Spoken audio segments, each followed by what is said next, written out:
voilà mbokk yi asalaamaaleykum kon nag dellusiwaat nañ ci suñu émission bi nga xamee ne moo di jano bi tey nag xam naa ne mën nañoo wax gulet di fi dalal kii nga xam ne moo di directeur général bi nga xamee ne ci wàllu wolof su ma ko doon firi moom la njiit réew mi dénk lépp loo xam ne aju na ci luy koomal wàllu énergie ak tam di ko yaxanal ci biir Sénégal gi yëpp ndax énergie ci yëpp lay dox muy ay moom di monsieur Saer Diop ñu xam ne tam sa xam-xam màcc na ci wàllu xarala ndax polytechnicien moom ko xarañ moo ci war a mën a tabbi alors ci wàllu politique yaa ngi bokk ci parti bi nga xam ne moo di APR njiiti réew mi président Macky Sall am ci yow kóolute dénk la lu toll ne énergie bi lu koy yaxanal ñu ngi lay nuyu. waaw Maodo maa ngi lay delloo nuyu di la ziare. di ziare aussi suñu auditeurs yi ñuy suivre à travers les ondes de Sud FM. fépp ci Sénégal. di kontaan aussi ci liggéey bu rafet bi nga xamante ne yéen a ngi koy def ci Sénégal yëpp. jërëjëf. mais Saer noo gisee Sénégal fi mu toll nii réew mi gars yu bëree bëri dañ naan réew mi dafa gàllu góose bon d'accord mais réew mi doy na war de. Maodo réew mi war de gars yi nee nañ yéen fi ne de waaye yombul de. waaw mais réew moom nañu xam ni. ci àdduna bi yëpp. amul benn réew boo xamante ni dañ fay am lépp li ñu bëgg. waaye Sénégal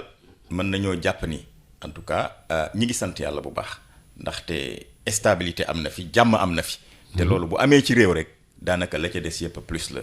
liñ ci mën a teg baaraam aussi mooy man ci wàllu énergie bi nga xamante ni tey ci laa nekk mën nañoo seetlu ni le président Macky Sall kat bi mu ñëwee jël réew mi ba léegi wax dëgg yàlla wàllu woowu mi ngi dox jëm kanam ndaxte ñëpp a xam nañ ni 2011 ci wàllu énergie ci wàllu courant Maodo yaakaar naa boo daan enregistré émission boo amul groupe électrogène doo ko àggale ndaxte une heure de temps yoo xamante ne courant bi demul dikkul mënoo ko gis kon tey yaakaar naa xuyu kamak ci suñu ginnaaw la nekk énergie bi yokku na coupure amatul ñiy jaay groupe électrogène sax yaakaar naa. mais là il faut remercier le directeur général de la Sénélec dans ce cas. oui tout à fait mais quand on remercie le président de la République. le directeur général de la Sénélec le directeur général de l'AME. le ministre ñun ñëpp ci orientation. ci vision président de la République. la ñuy dox. kon loolu mérite bi day dellu ci président de la République wàcc ci ñëpp. kon tey yaakaar naa président de la République dafa def liggéey bu am solo ci wàllu énergie. ba li nga xamante nii olof naan bala nga naan naam nekk fa ñu weesu loolu tey Sénégal am na électricité boo xamante nii naam ñi ngi liggéey pour gën koo defar pour gën koo yombal waaye wax dëgg yàlla mën nañ cee sant yàlla ci wet gi it ñu président de la République am projet bu am solo mooy fexe ba tey waa Dakar ak dëkk yu mag yi ni ñu jotee ci courant mu àgg ci Sénégal wërngal këpp kon mën nañoo jàpp ni kat Sénégal moom jéego yu mat sëkk jëm ci kanam la def ci wàllu énergie. Saer Diop bi nga xam ne moo jiite AEMO xam nga d'accord ci wàllu énergie très bien ñu ngi ciy taxaw bu baax a baax comme ni nga ko waxee léegi coupure yi bëree bëri wàññeeku na mais soo bëggoon a jàngal un Sénégalais lambda li la Macky Sall dénk noo ko koy xamale ci wàllu nu muy économiser nu muy fexe ba courant bi du bari am ngeen ci yoon bu ngeen jaar pour wax ko Sénégalais yi am ngeen benn genre stratégie de communication boo xam ne bi ci ngeen di jaar wala lu xew. waaw je pense que communication bi ñu am tey pour fexe ba Sénégalais yépp ñu touché ko mu xam ni énergie kat lu mënta ñàkk la ci ab dund lu mënta ñàkk ci développement la li mënta ñàkk nag dañuy xam ni ñu koy utiliser. dañuy xam ni ñu koy toggee waaye dañuy xam ni ñu koy jëfandikoo te Sénégal ak Afrique dañoo bokk ci en tout cas mën naa wax Afrique sax de manière générale énergie dafay doyul comme ni ñu ko bëggee waaye yàq gi dafa bari wax dëgg yàlla loolu it mën nañ cee teg baaraam sénégalais dafa bari nu muy yàqe énergie yenn yi ci ñàkk a xam la leneen li aussi ci ay comportement la bu dee lu jëm ci wàllu administration bi nga xamante ne moom lañ yor comme que facture bi état koy fay rek ñu bari du ñu jël en tout cas mesure yépp pour yaxanal ko donte xamuñu ne état ñun ñëpp la su état fayee lu cher it ñun ñoo koy supporté waat rek. kon tey ci wàllu communication bi gis ngeen Sud FM ak AME collaboration bi ñu am. yéen a ngi def liggéey bu rafet di jàllale ay message de sensibilisation yoo xamante nii tey AME da koy adressé population bi yépp pour ñu gën a am ay comportement pour gën a mën a yaxanal énergie. waaye damay delluwaat ci ginnaaw rek nga xam li tax ñu sos AME ñi ngi ko sos 2011 ci crise énergétique bu metti boobu nga xamante amoon na Sénégal ci 2011 yéen ñëpp a ngi koy fàttali. ci lañ xam ni kat énergie donte di ko togg baax na waaye xam ni nga koy jëfandikoo dafa ëpp solo loolu taxoon ñu créé AEME en 2011 AEME di dox ba tey def jéego yu am solo ci wàllu communication waaye ci wàllu ay programmes yoo xamante ni tey mën nañoo permettre ñu économiser lu toll ci 20 milliards de francs CFA par an. 20 milliards nag buñ ko oui effectivement le potentiel d'économie d'énergie tey toll na foofu nga xam ni mën nañ koo économiser mën naa cee teg baaraam ci leen rek wàllu éclairage public rek tey mën nañ ci économiser 9 milliards at mu nekk parce que facture bi mu ngi toll ci fukki milliards ak ñaar yoo xam ne état bi da koy supporter à travers les collectivités territoriales naturellement te foofu rek mën nañ faa économiser 9 milliards waxuma l'administration les yeneen kii yi waxuma aussi côté froid bi. comment c'est-à-dire que xanaa nga expliquer Sénégal yi 4 milliards d'économie c'est déjà éclairage public bi ma la wax rek dafa nekk lu leer loo xamante ñëpp dañ koy gis. tey Maodo dooni ma doo dox ci ay mbeddu Ndakaaru gis ay lampe yu tàkk bëccëg yàgg nga kaa gis lampe lu muy jariñ buy tàkk bëccëg lampe pour guddi lañ ko soxla kon lampe boo xamante ni nii 12 heures de temps lañ ko soxla muy daw 24 heures xamal ni mi ngi consommer 2 fois li mu waroon a consommer ci facture bi di ko yokk beneen bi mooy lampe yi nga xamante ni nii tey dañ ko monter yu ci bari dafa nekk lampe yoo xamante ni dafa dépassé kenn utiliser tewu ko ci àdduna bi ci réew yi nga xamante sax am nañ énergie bu doy ndax lampe yuy consommer courant bu bari la mën naa la cee tegal baaraam da ngay gis éclairage public nit ci buntu këram am fa lampe boo xamante ni 250 watts la alors que technologie toll na foo xamante nii mën nañ ko remplacer rek par benn lampe boo xam 60 watts la 60 watts boo ko jógee ci 250 mi ngi mel ni nga xaajoon lampe boobu par ñeent wala juróom kon lampe boobu li muy consommer ci énergie juróomi lampe ko war a consommer kon tey non seulement bu ñu régler le fait que lampe bi di tàkk continue benn la xaaj nañ consommation bi waaye bu ñu remplacer lampe boobu par beneen lampe boo xam ne moo ëpp performance énergétique dinañ économiser waat ñeenti yoon facture courant bi kon loolu bu ñu ko defee ci yaatal ko ci Sénégal loolu programme boobu nga xam ne ñun am nañ ko muy programme éclairage public efficace moom la ñu am pour teg ko nga xam ne dina permettre état bi mu économiser 9 milliards par an loolu it ñu ci lancer quand même appel aux collectivités territoriales muy maire yi ndaxte tey éclairage public dafa nekk loo xamante ni ci état daf ko dénk maire yi ak communes yi pour ñu doxal ko loolu it vraiment ñu leen ciy lancer à beaucoup plus de responsabilité pour ñu gën koo ñaax waaye ñoom ci boppam ñu jël seeni responsabilité parce que lampe yooyu di tàkk boo ko xoolee lenn rek lay doon ci poste de transformation bi nga xamante ne fa la départ day am benn appareil bu ndaw bu fa yàqu boo xamante ni nii tey mën naa ni boo ko doon changer 100 000 francs ngay dépenser wala lu toll noonu au lieu ñu remplacer ko dañuy ñëw direct ko ligne bi continuer rek di tàkk guddeeg bëccëg ndax population bi nee nañ dafa lëndëm au lieu nga fay lampe yi parce que lampe yi fay na am na lu yàqu da nga koy def en direct mu continuer di tàkk guddeeg bëccëg kon responsabilité commune yi la équipement yooyu bu yàqoo ñu changer ko seen responsabilité la aussi ñu war a fay facture yi kon ñoom ñoo war a gën a am responsabilité pour éclairage public bi wàññeeku en termes de consommation. d'accord AEME dafay liggéey ci lépp loo xam ne aju na ci wàllu énergie ni nga ko waxee rek ak yaxanal ko maanaam ba mën a am lu ci loo xam ne dafay am njariñ lu ci mën a génn su ko defee mu delluwaat ci keesu nguur gi su fekkee dégg naa sa wax. absolument alors loolu moom le président de la république Macky Sall ci boppam teg ci say loxo 2011 ba léegi mu nekk fi moom ay résultats également comme li nga ko waxee léegi lamp yu bëree bëri léegi fayatul xëy kamaj gi ay yeneen ak yeneen ak yeneen ci loolu monde rural bi électrification rurale bokku ci wala laal ngeen ko. xam nga économie d'énergie maîtrise de l'énergie wala lépp la ëmbaal fépp lay laal. par exemple tey programme bi ma lañ jox rek muy éclairage public efficace boobu xam nga bu ñu yaxanalee courant bi danañ wàññi facture bi 4 milliards laa la wax waaye dafa am de l'énergie boo xamante ni tey dañ koy taal te soxlawuñ ko énergie boobu tey buñ ko yaxanalee dañ koy mën a jël automatiquement envoyé ko ci yeneen dëkk yi nga xamante amul courant te du soxla ñu tabax ay centrale waaw c'est ce qu'on appelle ci wàllu courant ci wàllu tubaab absolument day permettre nga jël ko léegi ndax togg nañ ko ba pare dañ ko doon yàq nga jël ko léegi envoyé ko ci dëkk yoo xamante zone yoo xamante amuñu courant bu doy kon loolu day contribuer ci li nga xamante moom mooy le programme d'accès universel à l'électricité muy l'électrification rurale parce que tey bu ñuy wax accès universel à l'électricité monde ñi dëkk ci àll bi ñoo gën a tax ñooñu ñoo jotagul courant ñooñu lañ bëgg ñu jot courant pour ñooñu jot courant nag il faut ñu am lu ñuy toggee courant d'abord il faut ñu am ligne yi ko fay yóbbu mais togg courant gi nag da ngay jàpp ni économie d'énergie bi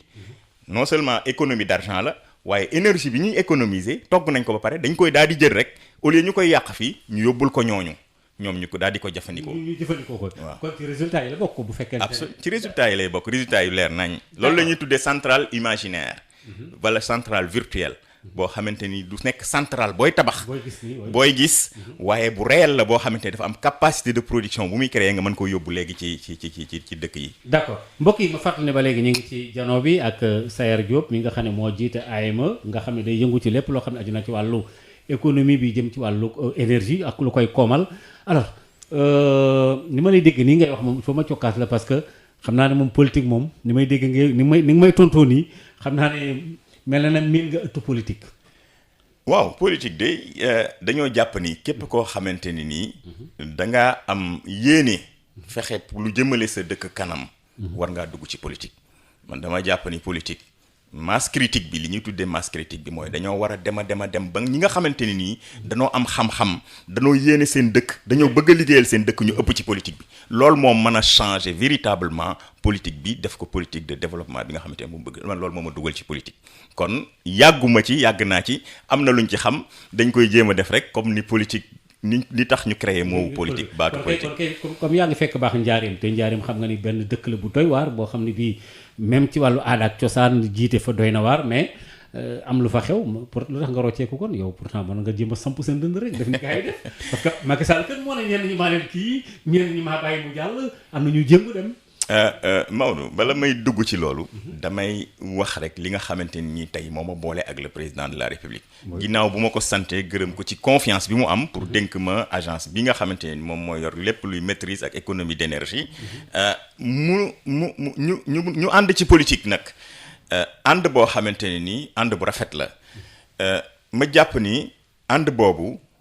li ko tax mu créer mooy lu jëmale Sénégal kanam parce que président de la république dafa am vision bu leer ci Sénégal di ko doxal kon képp koo xamante ne Sénégal ñor na la te nga am xam-xam war ngaa mën a ñëw jàppale ko kon ginnaaw bi ñu sàkkoo loolu ñu ànd boobu nag moom la ñuy continuer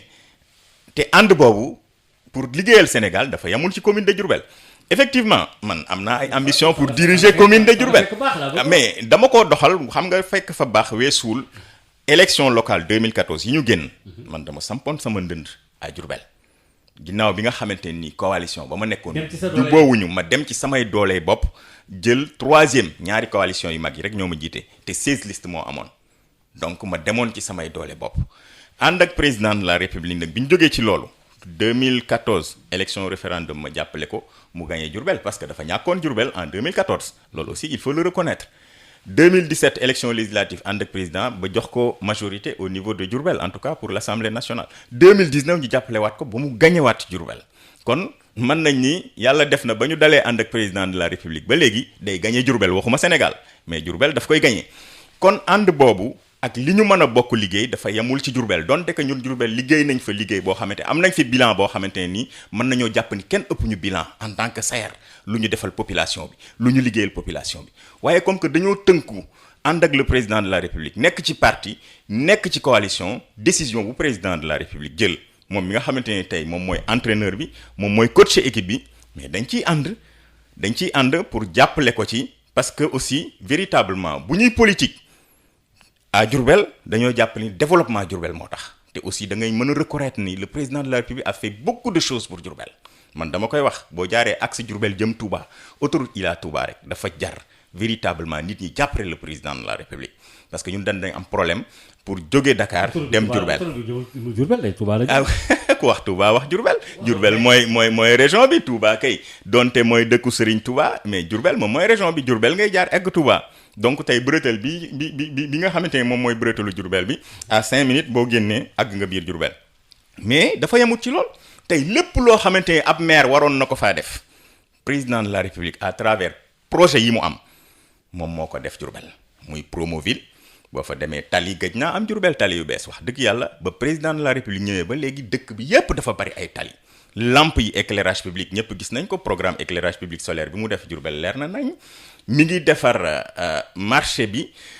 aussi am na promotion bokk yoo xamante ni ay doomu Diourbel la yu bari yoo xamante ni jël na leen jox leen ay responsabilités pour ñu mën a liggéeyal Sénégal mais ñu mën a gàppale seen gox donc aussi fokk ñu xam ni kuy politique sa intérêt localité moom moo gën a tax ngay politique te kon gis nañ ni le président de la République kat wax dëgg yàlla mi ngi taxawu Diourbel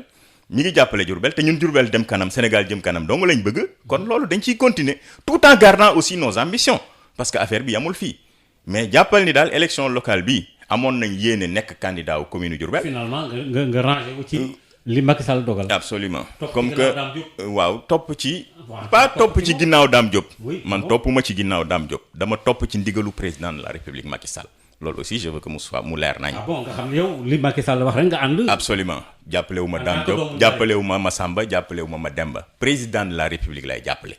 pour que mu gagné Diourbel largement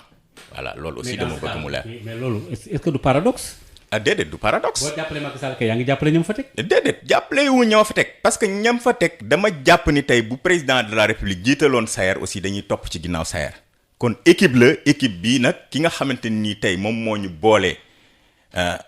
nekk suñu coach yilif ñu ci wàllu équipe bi parce que parti foog mu am discipline kon kooku tey moom la ñuy jàppale muy le président de la République ak aussi jàppale Diourbel parce que jàpp naa ni tey fi mbir yi toll jàppale la coalition Benno Bokk Yaakaar moom mu ëpp njariñ ci Diourbel. su président Macky Sall yéeyul woon yàbbi ci affaire yi da ngay jëmal sa bopp. lu leer. ah bon mais man dama koo def nee naa le 2014 damaa samp sama ndënd man xam naa ko miin naa ko xam naa nu ñuy defee élection te def naa Diourbel résultat boo xamante ne bu ma sampoon sama ndënd damay am dara loolu leer na ma du lu ñuy lam-laamee. bu Macky neutre nga defal nga jéngu. déggoo li ma la wax topp ma ci ginnaaw kenn à Diourbel. ah bon ci rajo laa nekk du ma Samba du ma Demba. ña fa nekk ne di ay candidat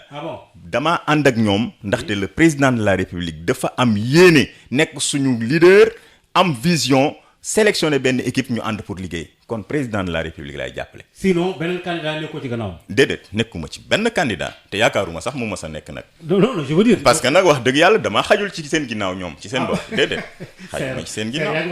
ah déedéet xajuma ci seen ginnaaw. xajuma ci seen ginnaaw attanuñ la nga bëgg a wax. déedéet attanuñ ma mënuma boot ci seen ginnaaw déedéet mais Dame sama frère la mais xamante nañ Dame xam na ma xam naa ko respect la ñu seq ak liggéey ak bokk benn leader muy le président de la République Macky Sall mais tey bu fekkoon ku nekk li ma gënaloon sax nag wax dëgg yàlla mooy président ni ñu yéen ñëpp dem leen ñu rangaloo dem xool lu ku nekk di am mais comme que loolu amul le président de la République comme ni mu ko defee fépp parce que yamalewu ko Diourbel ci la génne listam xëy na dafa am lu mu ci sabab daa bëgg ñii mu sant leen liggéey fii ñii mu sant leen liggéey fële kon dañuy ànd ci loolu waaye bu dul woon loolu ñun li ñu gën a lool mooy mu ni na ku nekk dem ñu natt doole ku nekk lu mu am. waaye lu tax confiance bi nga am ci lu tax nga am kóolute googu ci njaariñ sa bopp. Maodo man fi ma teg sama tànk du lenn dama nekk doomu Diourbel. juddoo Diourbel defee fa lépp jàng moo ma fa jëlee. lu ma am delloo naa ko waa Diourbel. ba pare di def politique boo xamante nii teguma ko ci lenn lu dul waxanteeg ñoom dëgg li mën a nekk ma wax leen ko lu mënta nekk man leen lii nañ leen ànd wuti ko def fa nag loo xamante ni tey mën nañ cee teg loxo ci wàll wu nekk. c'est visible tey mën naa cee jël ñaari exemple boo xoolee jeunesse bi nga xamante ni tey stade Diourbel toog nañ lu mat 5 ans véritablement footballuñ fa ndax ndaw boo ko jëlee boo ko génneelee ci ay mbiram wàllu nawetaan ak wàllu football du am benn épanouissement. toog nañ 5 ans stade Diourbel kenn mënu faa football même suñu Sonacos bu daan football da daan dem ba Kaolack di fa recevoir tey wax dëgg yàlla mën naa ni tey éclairage bi nga xamante stade bi daf ko manqué woon tey man maa ko fa def. ba mu leer nañ ba ñëpp mën a ñëw di football ba jeunesse bi tey mën a accepté waat sax li di ñu déglu tey bu loolu amul woon jeunesse bi kay du ñu déglu ça c'est clair. parce que mënuñoo toog ni duñu football équipe yi duñu football sport du am loolu boo ko jàpp boo ko ah moment yi nga koy def ana kilifa yi fa nekk mairie ak conseil départemental particulièrement le conseil départemental c'est une responsabilité pour ñu xool loolu mais wax dëgg yàlla xaw ma dañoo amul capacité bi xaw ma dañoo amul vision bi mais defuñu fa dara pendant 5 ans pour que dindi loolu kon loolu tey bu amee ci bilan bu ñu mën a inscrire ni Sayer moom moo ko fa def la bu ma ko fa defee nag defal naa ko le président de la République Macky Sall mi nga xamante ni tey moom mooy le notre leader. waaw leneen mën naa ko cee teg. muy la santé jënd naa ci suma poste ambulance médicalisée may ko waa Diourbel. ah bon waaw tey ambulance bi nekk ci district ba dégg-léeg suñu bos bi ma jënd da koy gën état bu ñu soxlaa yenn évacuation yi moom la ñuy àbb. pour mën a dem maa ko tegal askan wi yam moo foofu maa jël chauffeur ba di ko fay ba nii chauffeur ba koy dawal. bu weer dee maa koy fay ni leen su ngeen soxlaa carburant woo leen ma chaque mois ma jox leen ñi ngi may dégg ci rajo laa nekk. maa ngi yow kon loolu rek laa mën a tudd ndax am na leneen loo xamante ne kenn du ko tudd. am na yeneen yoo xamante ne kenn du ko tudd. mais loolu comme que lu yaatu la. ñëpp mën cee teg bët. mën naa ko tudd ma yam foofu. ndaxte sax amuñu habitude. di def di wax. loolu nag ku koy def ci dëkk. yàgg ci dëkk ba. wax dëgg yàlla dem élection aussi locale comme ni ma la ko waxee. bu ma jëloon 3e sur 16 listes en 2014 tey yaakaar naa ni war naa mën a avancer ñaari points pour jël premier. d'accord maa ngi doog a xam maa ngi doog a nangu li fekk bu ma fekkee dégg naa sa galan wax li tax nga ne xajoo ci gannaaw gaa yi. yaa ko waxal sa bopp non xajuma ci seen ginnaaw toppuma seen ginnaaw xajuma si seen ginnaaw man ci ginnaaw président de la république laa nekk moom moo ni nañu taxawalee liste bi nii poids bi ngay posé di Diourbel jaadu war na tey même bu dee Dame Diop le président de la république da ko tànn mu ñëw waxtaan ak yow. Si doo fa ko tuuti.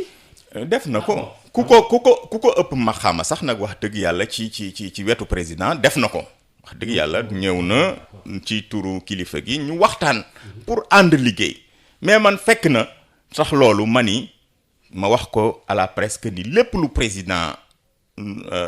arrêté ni nii la ñuy demee élection man Sayer ànd naa ci xëy na sax looloo tax ñu xam ni Sayer du problème ndax politique tamit teel a wax baaxu ci mais damaa jàpp ni nit day am kilifa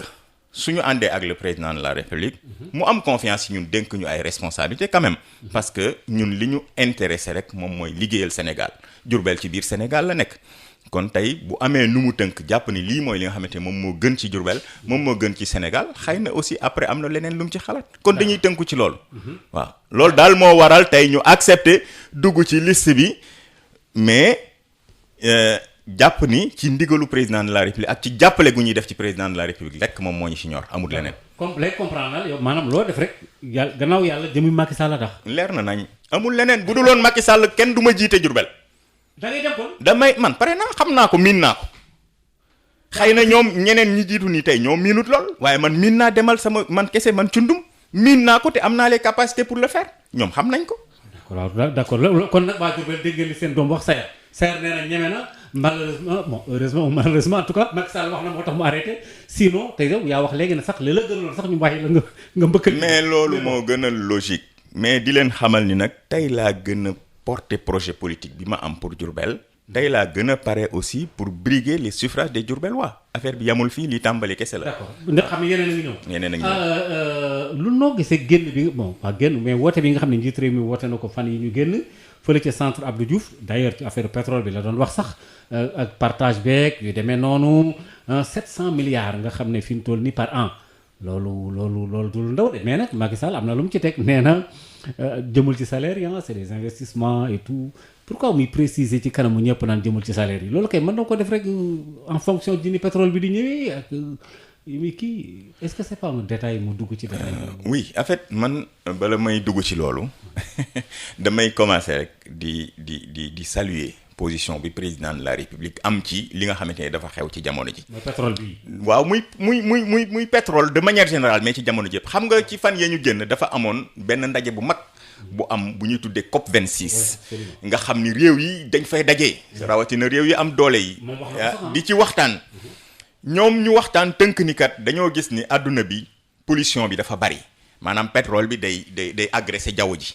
loolu moom du lu bees ndax xam nañ ni depuis la nuit des temps bi àdduna soso ba léegi loolu moom mës a am waaye nag capacité de résilience su nit ñi ak seen capacité d'adaptation moo tax ba léegi quand même changement climatique yooyu ñu ciy génn di ci mucc le président ñoom ñu taxaw tënk ni dañoo bëgg fexe ba arrêté lépp loo xamante ni moom mooy génne pétrole bi ak di ko jëfandikoo ci àdduna bi te boo xoolee réew yooyu nga xamante ne dañoo am doole pollution bi ñuy wax ci àdduna bi bu dee téeméer jàppal ni juróom-ñeent fukk yeeg juróom-ñaar ñoom ñoo ko def ñun ñi nga xamante ne nii tey ñooy pays africains yi nga xamante ne nii xëy na énergie bu doy sax amul ko ndax ñun ñi ngi wax accès universel ñoom dépassé nañ loolu ñun téeméer boo gis ñett lañ ci polluer nga ne ñu arrêté leen seen pétrole bi ngeen gis génne ko dootu amati dañ koy arrêté bàyyi leen ko ci biir suuf si mu nelaw te ñoom seen pétrole bi ñu génnee ci lañ fexe ba développé ba tabax seen réew ba def li ñuy ba mën a wax ay transition énergétique maanaam utiliser yeneen forme énergie loolu dama tuddee mu nekk ay une position boo xamante ne ni dafa égoïste c'est injuste non c'est égoïste même c'est égoïste kuy xalaat boppam rek mooy wax loolu may saluer nag position bi ci le président de la république am yaakaar ni mooy position wu africain yépp mooy que ni ñun dañuy continuer génne suñu pétrole bi tout en respectant l'environnement parce que Sénégal mi ngi def ay jéego yu am solo ci environnement boo xoolee tey suñu mix énergétique 30% énergie bi ñuy utiliser yépp ci énergie propre la. muy éolienne muy solaire muy hydraulique.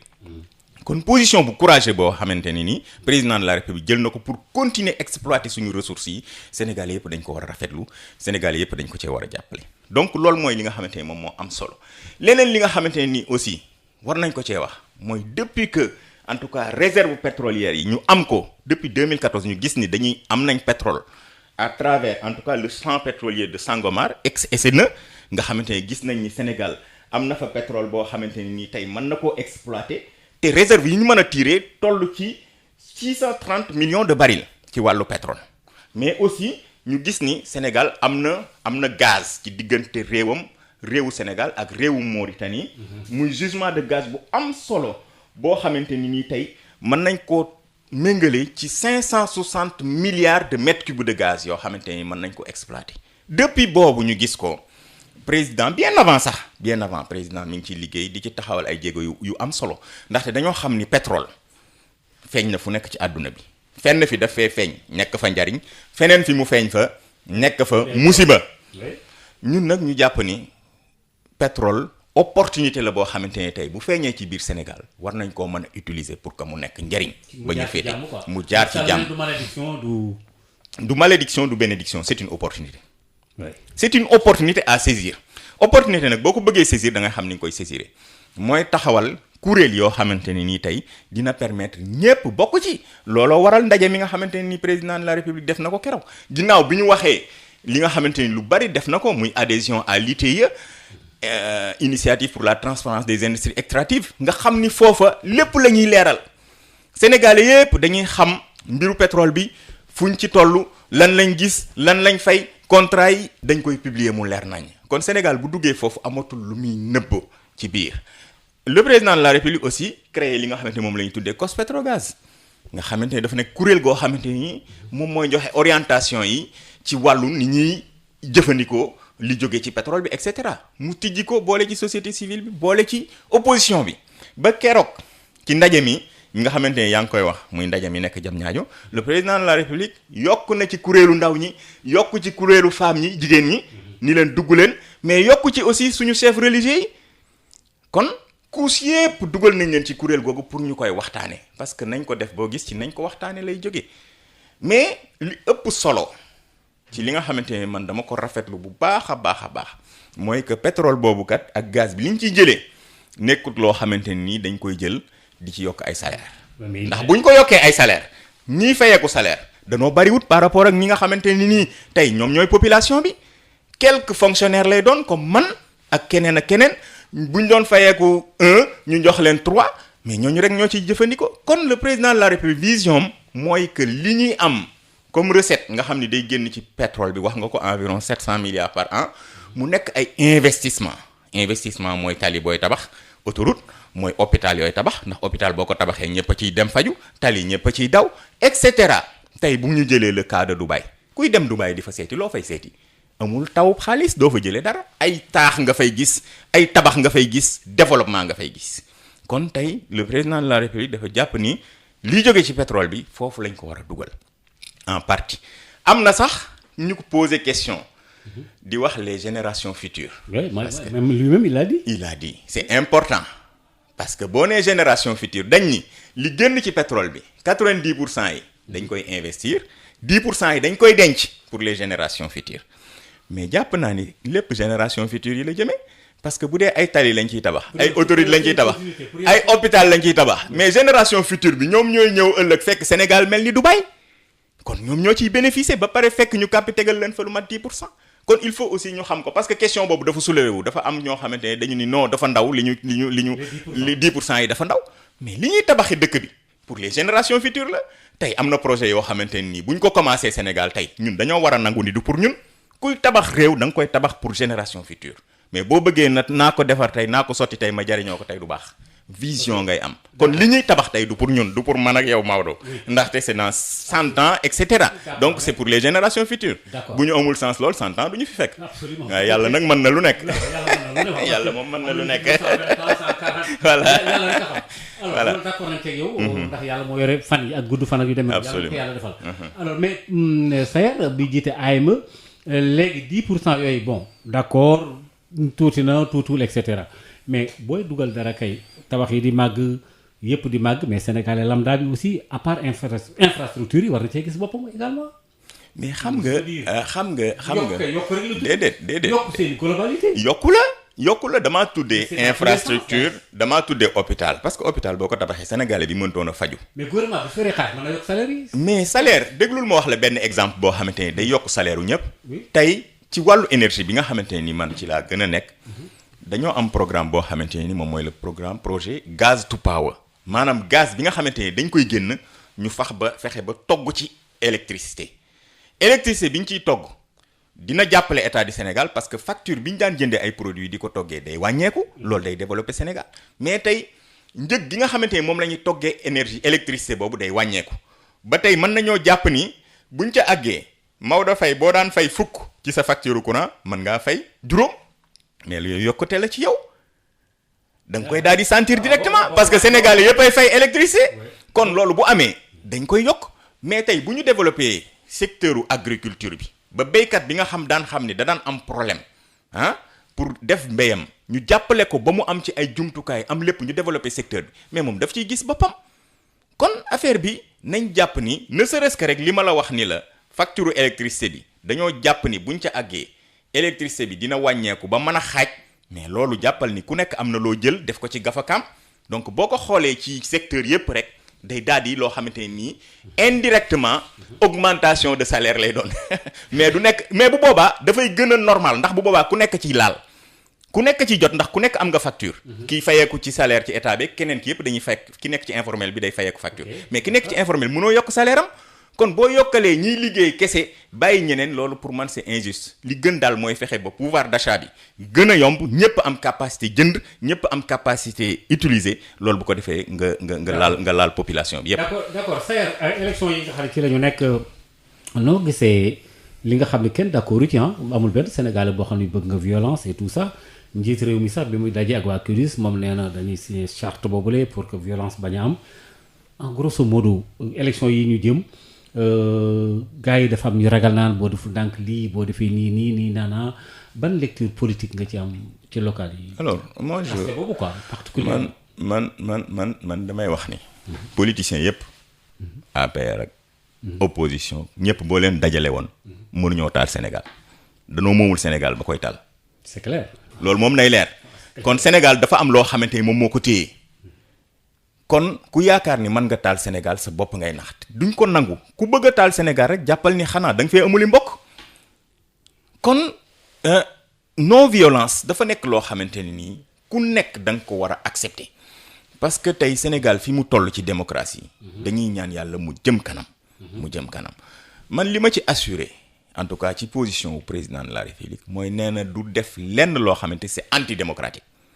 antidémocratique mooy violer la loi. kon bu waxee loolu ñun war na mën a dal suñu xel violence nag képp koo xamante ni yaa ngi koy prôné xëy na da ngaa manqué argument ndaxte tey sénégalais yi ku bëgguñu votel la da ngay wax ak ñoom ci tekk ak dal parce que sénégalais nekkul peuple bu violent bëgguñu violence loolu moom na leer kon képp koo xamante ni mën ngaa pousser sénégalais yi ci violence nga yaakaar ni foofu nga leen di pousser da ngay nax sa bopp sénégalais yi duñ la ci fekk si parce que Sénégal dëkku jàmm la dëkku waxtaan la li fi jaar yépp am na fi Sénégal am na histoire tey yàlla def na ay changement de régime yu bari am na fi lu nekk am na fi élection bu nekk am na fi mais yenn violence yi ñuy gis ba muy indi leneen amul Sénégal kon dañuy ñaan yàlla ñépp gis c'est noonu ñépp en tout cas accepter non violence ci Sénégal lépp ñu waxtaane ko pencoo ko respecter sartu réew mi dox ci dem ci ay élection ak jàmm ak salaam lu waaye am nag nga xam ni loolu nga am kenn bañ a laqatu nag ci ay nii la ak naa la parce que fi mu ne nii Sénégal fi mu toll Maodo Faye ak Sud FM keneen ak keneen lu leer dong moo mën a am Sénégal c'est clair élection balaa 19h xam nañ résultat yi oui, parce que fa ngeen di toog ci buntu ba yor PV yi di calculer loolu lu weesu la ay élection def nañ ko yëg na weesu na sàcc amatul ku ñu gañe dañ laa gañe sàcc élection Sénégal fii en tout cas ci bisu wote kenn mënu ko en amont et en truc man damay wax li nga xamante ne nii moom mooy li nga xamante ni moom laa maîtriser parce que moo toogee ci rajo damay wax lu ma maîtrise parce que dama nekk acteur politique di dem élection xam ni muy doxee PV yi ak yéen ni ngeen koy traité mu leer ni centre de vote bu nekk balaa 30 minutes joxe ngeen résultat bi buñ ko cumuler dañuy xam tout de suite chaque commune ñaata lañ fa am parce que centre de vote l'ensemble des centres de vote rek moom mooy définir résultat commune bi nga yóbbu ko département bu nekk génne résultat am nombre de départements au Sénégal c'est pas nombreux. D'accord Saer Diop bu AEMA la ñuy dalal tey jii ci jano bi moom nga xam ne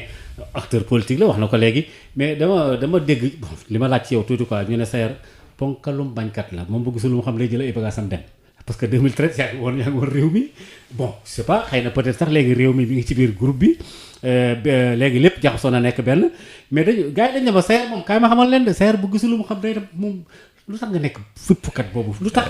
yow boo gisul bu cas bi lëndëmee nga départ lu tax loolu. xam nga Maodo. waaw ñu la koy jëwee. oui mais je suis tout à fait d'accord man ku may àndal rek. ci lu mu mën a doon en dehors de la politique aussi ci cëralante ci respectante ci àndu nawle lay ànd ak yow. sinon nga loo xam. mais man je suis un ingénieur mën naa dem liggéey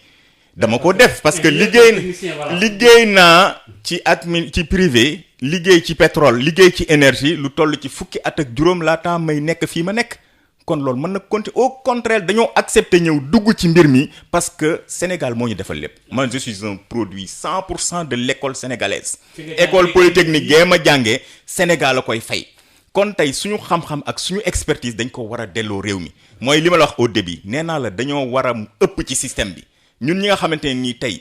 am nañ xam-xam bi mënal nañ suñu bopp avant ñoo dugg ci politique dañoo war a dem ba ñu ëpp ci biir système bi loolu nag kenn du ci neexal kenn kaay ñu ànd liggéey réew mi dañ koy teg ci yoon waxtaane ko teg ko ci respect ñu ànd liggéey ci réew mi loolu nag man moom laa gis sama diggante ak le président de la république moom laa gis aussi sama diggante ak ñi nga xamante ne ñoom sama collaborateur loolu moom bàyyi loolu moo ma jëlee aussi fu ma nekkoon fépp foo xamante absolument gisuma fa oui bien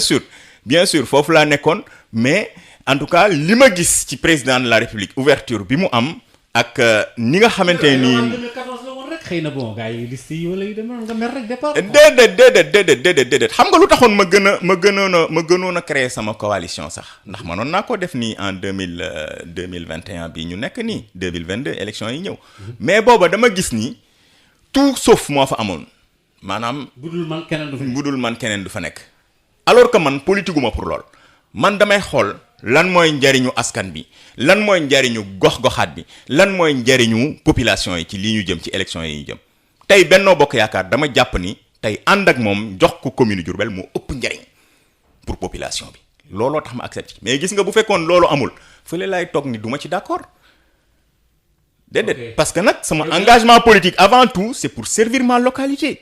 c'est pour servir déjà dama koy wax le Diourbel en particulier mais le Sénégal en général donc loolu nag boo koy def da nga ciy am liberté Idrissa Seck moom ngay wax tudd ko déggoon naa ca ginnaaw muy wax ni ñaar yi nit da ko war a am bala muy dugg ci politique mooy indépendance financière boo tamante ni dina am fi muy jëlee lu muy yóbbu këram ba kenn du ko tënk waaye am xam-xam boo xamante ni aussi la muy wax da koy teg ci axe day wax lu leer ñaar yooyu nag wax dëgg yàlla am na luñ ci yàlla defal moo tax ñu am autonomie boobu tout en respectant nag les règles qui régissent quand même une coalition qui régisse un parti politique discipline de parti mais ñu teg ko ci loo xamante ne am na cohérence sinon tu prends tes... mais c'est clair ñun fu ñu gisul cohérence gisuñu fa vision tey président de la république ànd bi ñu ànd ak moom loolu la rek dañoo gis ci moom vision gis ni ku bëgg a dibbee Sénégal la xëy na kay li mu war a gën a yaan yàlla am ko mooy nit ñoo xamante ñoom ñooy doxal la vision du président de la république vision bu leer la am mais vision président mënta nekk fépp mënta nekk DG AEMA nekk DG fii nekk DG fële ay nit la koy jox kon nit ñooñu ñoom ñoo war a gën a taxaw pour doxal porter combat le président de la république. mais est-ce que xam nga ni Saer li la Macky Sall dénk ñu bari dafa am benn slogan bu ñuy wax su énergie amul développement du mën a am. non énergie bu amul développement du mën a am non c'est fondamental. énergie moom man mii di wax ak yow sax ak yow mii énergie la ñuy utiliser pour mën a toog fi pendant 1 heure de temps di communiquer waaw comme moo tax nag yaxanal ko xam ni nga koy jëfandikoo dafa am solo dama koy wax xam nga tey fii ci biir Ndakaaru am nañ courant bu doy ba koy yàq. yàq nga wax de. waaw yàq mooy lampe yi ma la wax muy taal muy tàkk guddeeg bëccëg loolu yàq la pour ne citer que ça parce que mooy li ñëpp mën a teg seen bët mais yàq gi yamul foofu yàq gi dafa sori il faut ñu changer comportement yi lu leer laa la wax donte jéego yu am solo mi ngi ciy am mais énergie tey am na ñoo xamante ne ñi ngi nekk suñuy mbokk lañ tax ñun ñëpp ci kaw gi lañ jóge am na dëkk bu sori boo xamante ne benn lampe rek buñ ko amoon lampe boobu xale yi jàng dinañ ko mën a toog guddi di ci jàng énergie bi ñuy am tey dina leen mën a permettre ñu créer ay activités génératrices de revenus yoo xamante ne dina leen mën a indil seen développement sans énergie point de développement. ñoo ànd ñaar yooyu ñoo lëkkaloo. ñoo lëkkaloo ci àdduna bi énergie moom yaakaar naa ni. dañuy wax sax l'eau source de vie mais énergie moom mooy génne ndox. su énergie amul ndox sax du génn ba nit di dund. à la base donc c'est l'énergie. moo koy xëcc waaw moo koy xëcc léegi ci COP 26 boobu nga xam ne doon nga ko wax léegi te Macky Sall tudd sax leen na leen dañuy bañ léegi sax investir parce que pétrole bi nangam ak nangam c'est vrai que li nga wax nii xel mën na ko nangu parce que ñoom ñoo gën a polluer monde bi ñoom ñoo yore les hélicoptères yi ñoo yore ay bateau ci àll ci kii bi ñoo yore avions yi ñoo yore ay bombardement et tout mais est-ce que africains yi comme ni ko Macky Sall flairé est-ce que yéen a ngi bëgg a am seen jobi bopp pour mën a liggéey pour mën a dëgg sax boobu ngeen mën cee tàbbi. waaw yaakaar naa ginnaaw conférence bi nga xamante ne le conseil présidentiel la bi mu woote woon pour waxtaan ci ñetti fan ci ginnaaw am na benn sommet international boo xamante ne def nañ ko muy le sommet MSGBC nga xamante ni bassin sédimentaire ou en tout cas international la dëkk yu bari pour africains yi dañ fa daje mais ñu bari ci ñoom dañoo partager la vision du président de la République maanaam que dañuy continuer jëfandikoo suñu ressources yi exploiter suñu ressources yi pour mën a financer suñu transition énergétique parce que transition énergétique du question que di da nga naan rek wey Sénégal jant baa ngi fi on fait de l'énergie solaire mais énergie solaire dafa am coût bu métti boo xamante ne moom lañ ko war a investir pour am ko. c'est des milliards. waaw c'est des milliards yoo xamante ne tey Sénégal et puis Sénégal wax naa la def na ci jéego yu am solo mais pour ñu mën a dem ba gën koo yokk dañoo soxla suñu énergie fossile yii te tey Sénégal mën nañoo jàpp sax ni c'est un pays boo xamante ne ni gaz bi moom moo ëpp solo que pétrole bi te gaz donte du énergie forte énergie bi li muy polluer moom moo gën a moindre par rapport ak li nga xamante ne yeneen en tout cas fuel beeg loolu lay polluer kon tey suñu gaz boobu dañ koy exploiter pour mën a industrialiser dëkk bi investissement yi rek. pour mën a def di local content pour mën a laal ñëpp ba nga xamante ni véritablement dinañu permettre ñu mën a financer suñu transition énergétique kon position bu courageuse boobu dañ ko war a saluer gis naa aussi que pays africains yi en tout cas ñi participer woon ci sommet boobu yëpp ci sommet bi vraiment partagé nañ position le président de la République te vraiment dinañ continuer porter le combat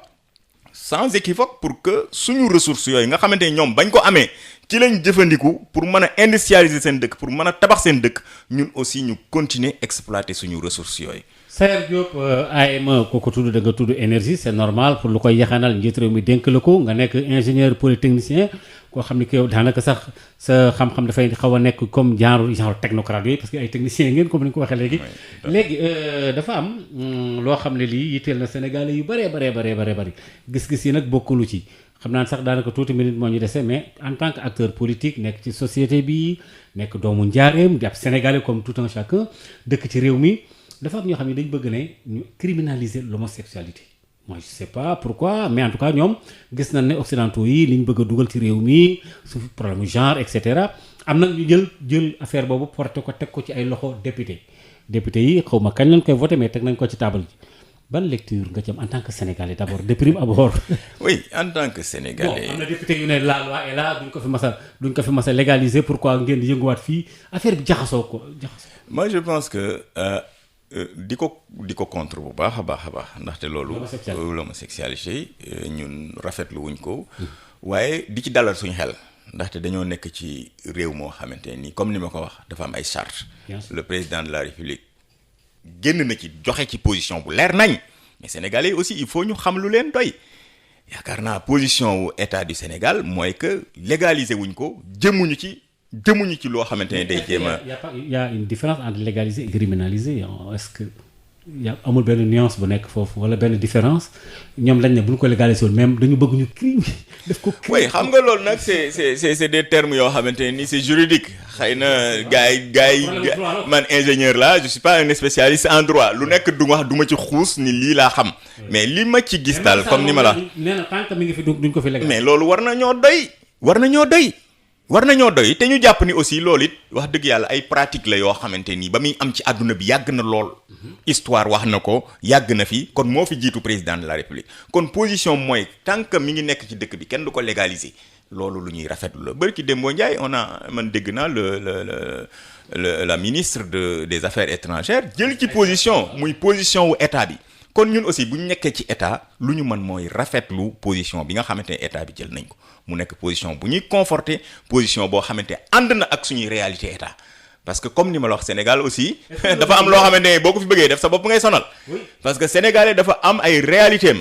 am nu muy taxawee am loo xamante ni moom la gëm kon yàlla bi mu defee président de la république gis-gisam ak gëm-gëmam ak li mu ñu won méngoo ak li sénégalais yi bëgg ñun dañ ciy gën a kontaan day gën a dalal suñu xel. ñuy ruumandaat ñu ne lobbying international yi dañuy wax naan dañu am doole parce que soo ko voté wul mën nañoo tëj robinet yi sur le plan financement parce que ñoom comme dañoo am doole ci àddina bi l'homosexualité gars yi koy ñi leen tungoom ay ponkali nit lañ yoo xam ne yi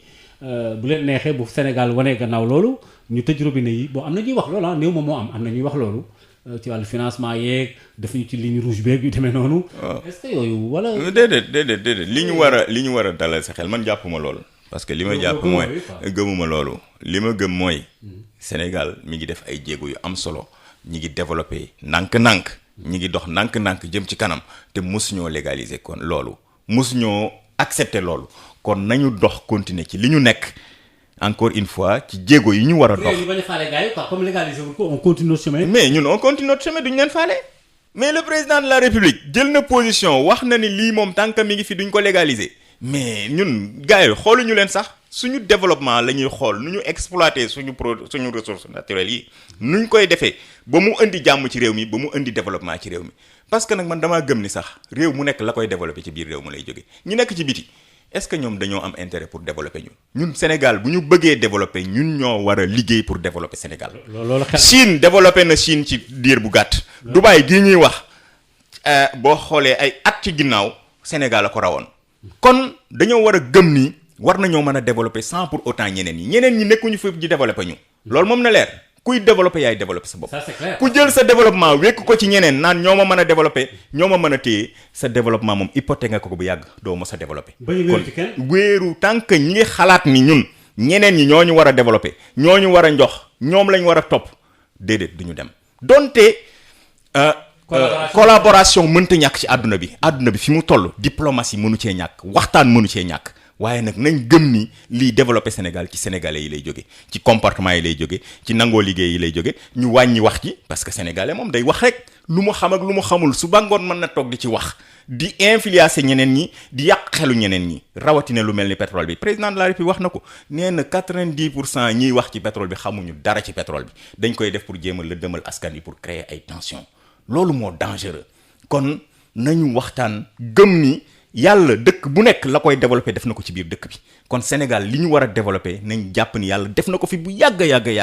jàpp naa ni suñu ressources naturelles yi ci la bokk. ñu gëm suñu bopp ñu liggéey pour développer Sénégal bañ a wékk suñu développé ci kenn. d'accord ma fàttali na ñu ngi ci janoo bi ak directeur général bu AEMA. Saer élection yi di ñëw xam nga dañuy wax loterie xam nga nu ñu koy waxee sax man pronostic bi nga war a def entre opposition bi coalition yu bëree bëri. am na Yewwi Askan Wi am na Wallu am na Gëm Sa Bopp am na Benno Bokk Yaakaar am na résultat yi yow loo yaakaar. au finish course bi à l'arrivée man xëy na sax je suis mal placé pour wax parce que ku far boo waxee rek dafa am fu ñu koy mën a féetale. mais wax dëgg yàlla. à l'arrivée coow li moo bari rek waaye opposition moom amu fi. opposition amu fi. ñi ngi ma citeel ñëpp man. honnêtement dama naan ban localité lañ mën a gagner. non c'est vrai loolu laay posé. Dakar loolu laay déggoo li mu la waxuma sax Dakar dama naan ban localité la ñu mën a gagner ñoom. parce que élection locale nañu war a xam ni soxlawuñ une majorité absolue pour gagner ko. luñ soxla ku jiitu rek. raw gàddu. kon tey bu ñu xoolee ci élection yi ñu génn muy élection présidentielle yi. ñu xool le président de la république fépp daanaka moo fa raw. fépp sax dafa amoon majorité absolue mais fi mu amul majorité absolue sax dafa raw nit ñi lu bari ci seen bastion yi kon tey élection locale yi ñu jëm man wax dëgg yàlla jàpp naa ne ay formalité la. ah bon ca ngoon nag bu ñu àggee le 23 janvier 2022 ca ngoon. bu kenn di wax ay waxu dañoo sàcc fii ak dañoo def fële parce que man wax naa la ne la élection locale yow xam nga ko fi mu toll kenn mënu koo sàcc kon loolu leer na nañ. sama problème kay mooy surprise bi may am mooy ñoom fan la ñuy gagné non honnêtement pour vous dire ban localité la ñu war a gagné man loolu mooy sama surprise. Casamance non Casamance boobu ñuy wax sax. Mais bu ñu ko xoolee la fa nekk ci ay force politique xoolaat ko ñoom waruñu faa gagné. waaye joxoon nañu benn chance déjà ñoom sax dañoo tasaaroo. te xam nga boo néewee doole ba pare tasaaroo parce que yow opposition sénégalaise tey boo ci mënee lim. coalition yu bari yooyu yëpp. mais Benno Bokk Yaakaar am na tasaaroo oui bon Benno oui c'est bokkul li ma la mën a xamal daal mooy man daal jàpp naa ni wax dëgg yàlla en toute objectivité tey la majeure partie des collectivités territoriales la coalition Benno Bokk Yaakaar daf koy gagner largement la majeure partie nag. Honnêtement sama surprise kay mooy fan la gars yi war a gagné parce que man damaa gis ci ñoom ay candidats yu mag a mag waaye leer na leen ni fa ñu nekk ñimewuñ fa sax nekk candidat. fa ñu cosaanoo fay seen base yow rek yaa ko ñemee wax. lu leer laa la wax de te teguma ko ci benn parparloo dama ko teg ci koo xamante ni dafa nekk ci terrain politique bi di fa liggéey xam ñoom sax nag ñu ci bari sax ñay seeni candidat sax duñu nekkuñu sax ci opposition bi. ñenn ñi sax mën a gagné ci seen i bannière ay candidats xëy na ci pouvoir bi la ñu nekk danoo mer génn wala quelque chose comme ça ay mer gàddu rek leen mën a gañal dara donte danañ ci am dara mer gàddu yooyu lañ ko mais ñoom ci seen biir mënuñoo gagné dara. dégg naa léegi wax Sénégal yaa ngi lay déglu alors léegi looy tëjee parce que ñu ngi ci. oui en fait di delluwaat rek ci sama spécialité. muy énergie ak wàllu économie d'énergie. di wax sénégalais yi wax naa ko léegi laal naa. collectivités territoriales yi maires yi ndax ci lañ jëm véritablement ñu gën a am engagement pour accompagner l'État central bi nga xamante ne day def ay moyens yu bari ci électricité facture de l'électricité toll ci 40 milliards ñu gën a am comportement yu ak en tout cas engagement boo xamante ne facture boobu notamment la facture de l'éclairage public ñu gën cee góorgóorlu pour wàññi ko population yi nga xamante ne nii aussi comme man la ak keneen ñu nekk dans l'administration état di fay facture yi nga xam ni ñenn ñi sax dañ naan mbeddum buur la nu la neex nga ciy def ñu gën a xam ni ku néewal doole état wala nga jël xaalisu état rek sa poste nga jël ndax état li muy am yépp li Maodo di génne la li keneen di génne la c'est normal kon buñ ko yaxanalee rek yaxanal nañu poosu gafak ak état xaalis boobu ñu ci jël nga xam dañ koy yàq mën naa construire ay hôpitaux mën naa construire ay infrastructures mën naa permettre aussi ñu dem rapidement ci li ñu tuddee accès universel à l'électricité suñu mbokk yi nekk dëkk àll yi nga xam ni jotuñu ci yi ñuy yàq ñu jël ko pour tabaxal leen ko ay centrales pour yóbbu courant nga xam ni moom mooy nekk un Sénégal pour tous comme ni ko le président de la République Macky Sall bëggee. Saër ñu ngi lay sant bu baax a baax di la gërëm xam naa njóobee ni moom tey xam naa danañ kontaan Sénégal bi yépp parce que wax dëgg yàlla moom xam naa ne daal tubarkalla noonu laa ko mën a tubarkalla. jërëjëf Maodo mbokk yi doon déglu ko ñu ngi leen sant bu baax a baax di leen gërëm incha allah beneen dimanche danaan demaat ci beneen gan ci wàllu homme politique yi fi nekk ci biir Sénégal wala ci beneen tomb ñu ngi leen di ñaanal jàmm jërë ngeen jëf merci beaucoup.